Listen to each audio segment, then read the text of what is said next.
अस्सलाम वालेकुम वरहमतुल्लाहि वबरकातुहू। आज फिर मैं अपने चैनल तोकीर वॉइस के थ्रू आपके सामने हाजिर हुआ हूँ हालात हाजिरा और तरबियत की वीडियो के साथ। देखिए, सबसे पहली बात यह है कि तरबियत हासिल करना के लिए कोई मुख्तस उम्र नहीं होती। आप कभी भी तरबियत हासिल कर सकते हैं, आप कभी भी सीख सकते हैं। बहरहाल चलते हैं आज के टॉपिक की तरफ। तो कुछ अरसा पहले हमने खबरों में सुना कि चेयरमैन सेनेट की मराद को बढ़ाने के लिए असेंबली में एक बिल पास हुआ। इसी तरह हमने आजकल सुन रहे हैं कि हुकूमत पंजाब अपने सरकारी मुलाजमीन यानी कि ब्यूरोक्रेट्स उनके लिए नई गाड़ियां खरीदने जा रही हैं, जबकि हमारी नजरों में मुल्क माशी बदहाली का शिकार है। महंगाई है, बेरोजगारी है, माशरती तबाही है। लेकिन सवाल यह है कि हमारी नजर में तो ये सारे मसाइल हैं, तो क्या अशरफिया की नजर में भी ये मसाइल हैं? नहीं, उनके लिए तो ये मुल्क एक जन्नत की मानत है। सवाल जहां पर जेहन में यह आता है कि मसाइल तो आम आदमी के लिए है, तो वसाइल कहां गए? तो वसाइल सिर्फ अशरफिया के लिए। अब हम अगर मिल बैठकर एक सोचें, एक सवाल जेहन में आता है कि ऐसे हालात क्यों हैं, ऐसा क्यों है कि मसाइल हमारे लिए और वसाइल अशरफिया के लिए, ऐसा क्यों है? तो मैं बड़ा सादा से इसका जवाब देता हूं। मेरे नजदीक इसकी वजह यह है कि हमें शौक नहीं है, हमें अंदाजा नहीं है कि हमारे असल मसाइल क्या है। हमें ऐसे अजीब अजीब बातों में, अजीब अजीब छोटे छोटे मसलों में घेर कर जाल बनाकर हमारे गिर्द बुन दिया गया है कि हम अपने असल मसाइल से वाकिफ नहीं है। कुछ अर्सा पहले मैंने एक वीडियो बनाई थी जिसमें मैंने यही तस्करा किया था कि हमें शऊर हासिल करना होगा, हमें अपने असल मसाइल समझने होंगे, और मैंने उसमें एक मसला बताया। आज भी वीडियो का वही ताल्लुक है। मैं आप लोगों के सामने एक और मसला, जो बेसिक मसला हमारा बड़े मसाइल में से एक बड़ा मसला बनता है, उसको आपके सामने पेश करने जा रहा हूं, और इसी उम्मीद पर कि आप इसको सोचेंगे और समझने की कोशिश करेंगे, क्योंकि जब तक हम अपने मसाइल नहीं समझेंगे हम लोग यूं ही यहां पर जलील ख्वार होते रहेंगे। देखिए जी, हम नफ्सा नफसी के आलम में जिंदगी गुजार कर जहालत का लिबादा ओढ़े अपनी नस्लों के लिए एक जहन्नम छोड़े जा रहे हैं। हम अपनी नस्लों से बहुत प्यार करते हैं, अपनी औलाद से बहुत प्यार करते हैं, उनकी हर ख्वाहिश, हर फरमाइश को पूरा करने के लिए जान की बाजी लगाने तक तैयार होते हैं। लेकिन हम यहां पर क्यों चुप हो जाते हैं कि उनको हम कैसा पाकिस्तान देने जा रहे हैं?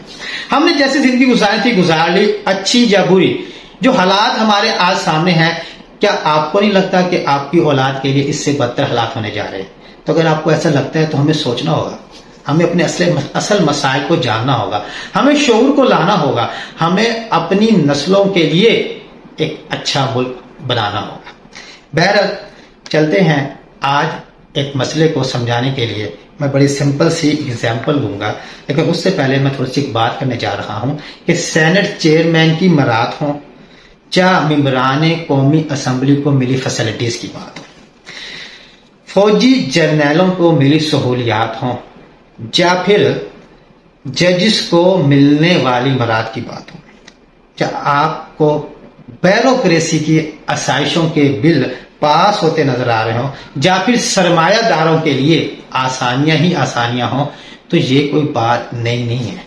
ये पाकिस्तान में पहले भी होता आ रहा है, हर हुकूमत में होता आ रहा है, अब भी हो रहा है और आगे भी होता रहेगा, जब तक हम जहालत में रहेंगे, जब तक हमें शऊर नहीं आएगा, जब तक हम अपने असल मसाइल से वाकिफ नहीं होंगे। अब मैं एक सीधा सी मिसाल के साथ आपको एक बड़ा आम पाकिस्तान का बेसिक प्रॉब्लम, बेसिक मसला बताने जा रहा हूं। कुछ दिन पहले वफाकी और सूबाई बजट है।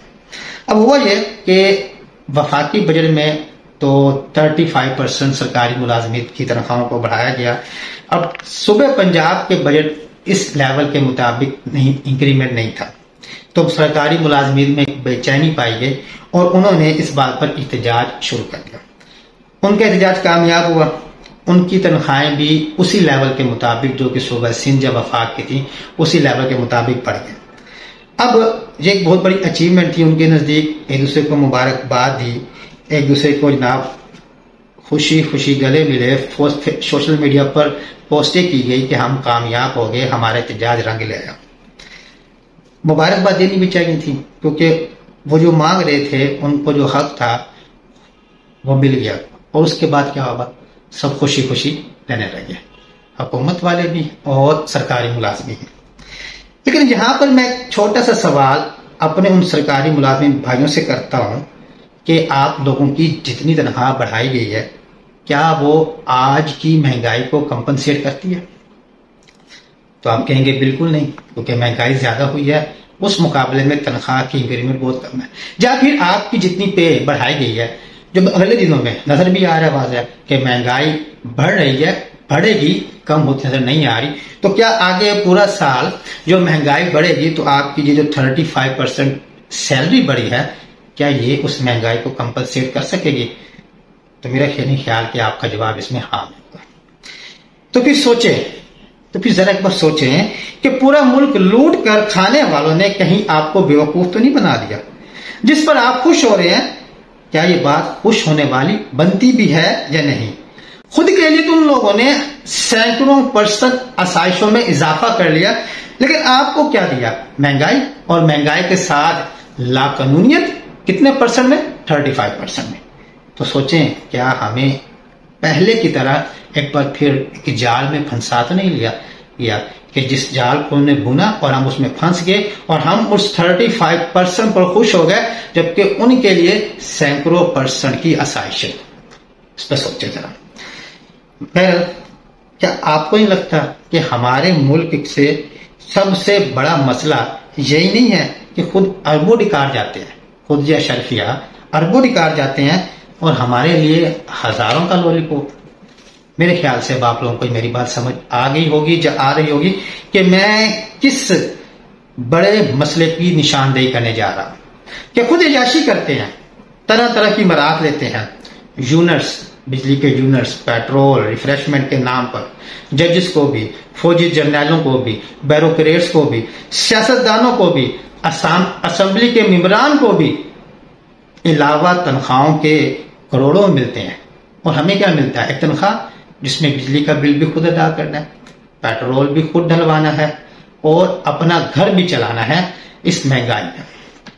तो सोचें, क्या वो बढ़ी हुई तनख्वाह इस चीज को कंपनसेट कर सकेगी आपकी? तो आपका जवाब होगा नहीं। देखिए, इसका मतलब मुझे यहां पर यह लग रहा है कि पाकिस्तान के बड़े बड़े मसाइल से एक बड़ा मसला इन अशरफिया यानी कि इस एक तबके को नवाजना तो कहीं नहीं है जो हमारे वसाइल खा जाते हैं और हमारे लिए सिर्फ मसाइल छोड़ जाते हैं। क्वेश्चन ये है, यहां पर एक ज़हन में अक्सर मैं सोचता हूं कि इन अशरफिया को, ब्यूरोक्रेट्स हो, जजेस हो, फौजी जर्नैल हो, सियासतदान हो, इनको इतना क्यों नवाजा जाता है? इनकी इतनी इतनी तनख्वाहें क्यों होती हैं? इनको इतना कुछ अलाउंसेस की शक्ल में क्यों मिलता है? क्या ये बहुत काबिल होते हैं? अच्छा, अगर ये काबिल होते हैं तो फिर क्या आज इस मुल्क के हालात, क्या मेरे पाकिस्तान के हालात ऐसे होने चाहिए थे? ये बहुत बड़े लिखे होते हैं। तो अगर इनकी पढ़ाई लिखाई का मैंने क्या करना है कि जिस दफ्तर में जाऊं फिरौन से कम तो यहां पर मिलता कोई नहीं है। मैंने इनकी पढ़ाई लिखाई को क्या करना है कि मेरे मुल्क के मसाइल, मेरे आम आदमी के मसाइल तो वैसे के वैसे हैं। तो मैं फिर किस बुनियाद पर कहूं कि ये लोग इन मराद के, इतनी बड़ी तनख्वाहों के, इतने बड़े बिजली के यूनिट्स खरीद के, इतने पेट्रोल के हकदार कैसे ठहरते हैं? हाँ, एक तरफ से मुझे हकदार नजर आते हैं। वो क्या? आपस में रिश्तेदार जो हैं। आपस में कैसे रिश्तेदार हैं? आप असूल की बुनियाद पर तअस्सुब की ऐनक को हटाकर देखें तो आपको इस तबके में सियासतदान भी मिलेंगे, जिम्मेदार भी मिलेंगे, आपको इस तबके में जज भी मिलेंगे, फौजी अफसर भी मिलेंगे और ब्यूरोक्रेट्स भी मिलेंगे। और इसी हक की बुनियाद पर जो सुकून से मिल बांट कर हमारे हिस्से के वसाइल खाते हैं और हमें उसके जवाब में, हमें उसके बदले में क्या मिलता है?